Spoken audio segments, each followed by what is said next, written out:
Alright guys, so if you remember in the past I was talking about the negatives of flowers and other crops, tomatoes especially, in the same house. My wife has discovered my first issue, I would say more of a major issue that I've got to deal with. So she was going through deadheading some of these plants, some of these flowers that are going to be getting sold here in the next week or so. And where did you find some of these guys? All right, so let me see if I can get a little better look here.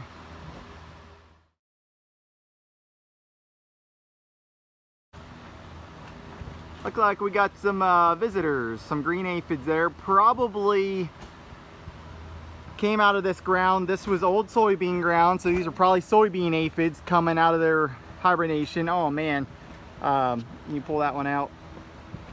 Look at those guys. Oodles and oodles of them. And this one up top here, I don't know if you can see on the bottom sides of those flowers there. And this one here, oh, I don't even know how many there is here. So flowers are notorious for picking up bugs. I don't know why, but that's just the way it is. They attract thrips, they attract aphids, they attract about anything that there is.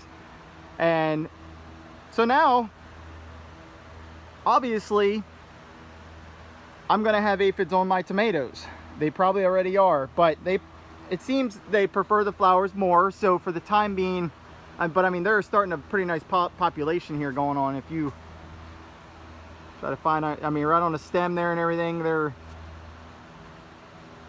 see if I can zoom in or focus in here for you. See if I'm too close, but all those little, some are babies, some are adults. I mean, I don't even know how to start counting. This plant itself probably has 500 aphids on it. So I've got an aphid infestation at this point in my house, starting from these flowers. I don't think we would have had near this kind of an outbreak without them, but nonetheless, that's why you don't join these two together. Spiders. So it looks like we also discovered some white flies. They're not very active right now. I think maybe as it gets warmer out they'll move more, but they often travel with the aphids. You often find them together. Nonetheless, we got some insect pressure here, and so they'll suck the life out of the plant, out of the flower plant, so we got to take care of them for them, but they'll definitely also jump down. Eventually they'll get down to the tomatoes, but they'll also, even when we take these flowers out of here, inevitably some of them are going to fall off and start a new population of my tomatoes. So if they're not already there, they're going to be. So we're going to have to do some treatment and try, and I have a fogger. I can fog this house. I'll probably do that tonight. Try and see. I'm going to have to remove the bees out of here. Try to do a little bit of a aphid spray for them if I can with the fogger, and try to knock these guys out here before they get too established. So we'll see if we can get on top of this in a day or two and maybe check back and see how we're doing. So my wife is turning into an expert scouter. She has discovered some mold on the flowers as well. So I'm gonna have to address the aphids. There's like a white fly, white bug type that I'm not 100% sure what it is, but I think anything I use for aphids will help with them as well.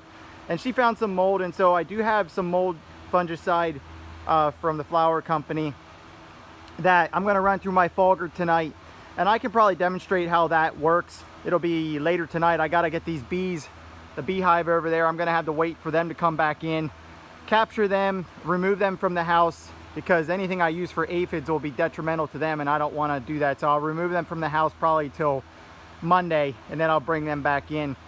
But yeah, she's been really good at finding issues and very observative. So good job, babe.